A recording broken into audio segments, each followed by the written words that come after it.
Without further ado, I introduce you to the Attorney General of the United States, Eric Holder.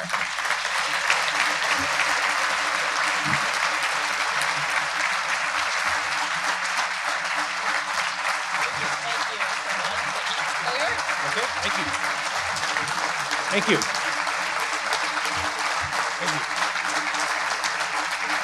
Thank you. Thank you. I'm almost tempted to stop at this point. A standing ovation. I say thank you and thank you, Farhana. It's a pleasure to be here. It really is. I also want to recognize and to salute the work that everyone here, as leaders, supporters, and as partners of Muslim advocates, is doing to help fulfill our nation's promise of equal justice and equal opportunity.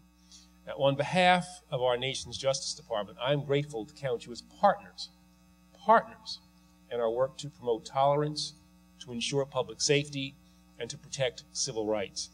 Your engagement and your commitment to the principles and goals that we share has been critical. And that's especially true throughout this past year. In September, as Farhana indicated, she participated in a meeting that I held with national leaders from Christian, Jewish, Muslim, and Sikh communities. We met to discuss shared concerns about rising levels of religious intolerance, and in particular, incidents and reports of intimidation and violence against American Muslims and their religious institutions. Farhana helped lead that important and productive conversation. She's a force of nature. This evening, it is a privilege to continue that discussion and to help advance the crucial dialogue that is underway between those in the Muslim and Arab American communities and law enforcement. Now, strengthening this dialogue and expanding it is important to me and to this Justice Department and to the Obama administration. Speaking in Cairo less than 6 months after taking office, President Obama described the values and hopes that unify all of us as Americans. And let me quote, "America," he said, "holds within her the truth that regardless of race, religion, or station in life, all of us share common aspirations to live in peace and security, to get an education, and to work with dignity, to love our families, our communities, and our God. But," he added, "so long as our relationship is defined by our differences, we will empower those who sow hatred rather than peace, and who promote conflict rather than the cooperation that can help all of our people achieve justice and prosperity. This cycle of suspicion and discord must end." Mr. the President.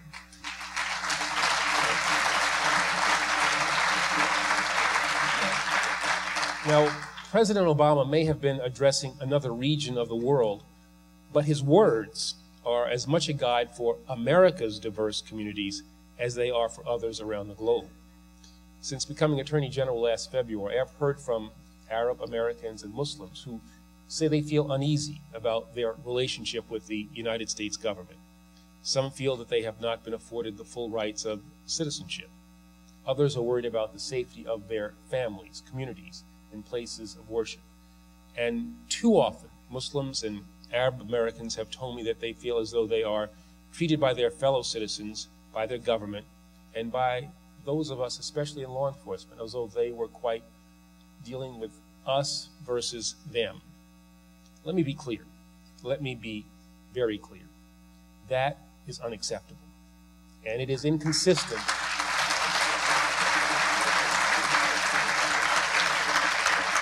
And it is inconsistent with what America is all about. Muslims and Arab Americans have helped to build and strengthen our nation. They have served as police officers, as teachers, as civic leaders, and soldiers, strengthening their local communities and safeguarding this nation. And the cooperation of Muslim and Arab American communities has been absolutely essential in identifying and preventing terrorist threats. We must never lose sight of this. And as we work to create a brighter and more prosperous future, we must not fail to heed the lessons of our past. Ours is a nation of immigrants. I am the son of immigrants. And the American people have proven time and again that our progress is rooted in partnership and that this country's greatest successes begin with a willingness to reach across lines of division and exclusion. Now, if we are going to realize our nation's promise, and if we want to heal persistent wounds and overcome new threats, then we must work together. Regardless of color or creed, we are all Americans. And to the extent that relationships between Muslim and non-Muslim Americans are defined by differences, those who sow hatred rather than peace will, no doubt, prevail. But we cannot, and we must not allow that to happen. There can be no us or them among Americans. And I believe that law enforcement has an obligation to ensure that members of every religious community enjoy the ability to worship and to practice their faith in peace, free from intimidation, violence, or suspicion. That is the right of all Americans, and it must be a reality for every citizen. In this nation, our many faiths, origins, and appearances must bind us together and not break us apart. Our justice system must be used to empower, not to exclude or to target. And security and liberty must be guideposts, not opposing forces, in ensuring safety and opportunity for all. Now, at every level of the Department of Justice, we are committed to the impartial and aggressive enforcement of our nation's laws. Now, I recognize that actions speak louder than assurances, and I know that the communities we serve must see and must more fully understand that we are defending civil rights with the same vigor that we are protecting public safety. Tonight, I am grateful for the opportunity to discuss some of the ways that the Justice Department is working to advance both of these priorities and to strengthen cooperation between law enforcement and Muslim and Arab American communities. Over the last 22 months, the Justice Department and our U.S. Attorney's offices have reinvigorated our civil rights enforcement activities. First and foremost, we have restored the Department's Civil Rights Division to its rightful place as our country's preeminent civil rights enforcement agency. The Department's commitment to civil rights has never been stronger, and the prosecution of violence motivated by religious intolerance has been and will continue to be a priority. We also are working to ensure fair housing and lending, land use rights, and educational opportunities, and to make certain that Americans are not forced to choose between their faith and their jobs. In October, the department filed an amicus brief supporting the construction of a mosque in Murfreesboro, Tennessee, and argued that Islam is a religion entitled to protection under the First Amendment. The department has brought suit against the New York City Metropolitan Transit Authority over its refusal to permit Muslims and Sikhs who work as bus and subway drivers to wear religious head coverings on the job. And we recently reached settlements in Delaware and Texas resolving discrimination against complaints against Muslim students. We have also strengthened efforts to prevent and combat hate crimes and to protect American Muslims from acts of violence and discrimination.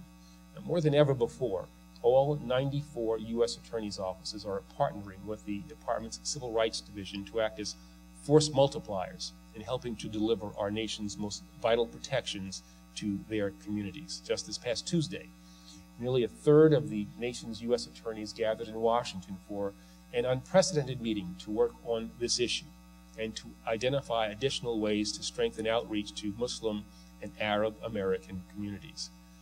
Since September the 11th, 2001, the Justice Department has investigated hundreds of incidents involving violence, threats, vandalism, and arson against Muslims and Arab Americans. In the last fiscal year, the department indicted more hate crime defendants than any year since 1996 and convicted more hate crime defendants than any year since 2000.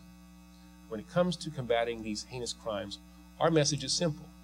If you engage in violence fueled by bigotry, no matter the object or nature of your hate, we will bring you to justice.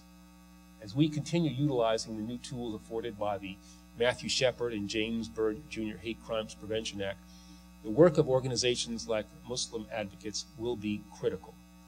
Often you learn of incidents before law enforcement, and I encourage you to report these incidents to the Justice Department.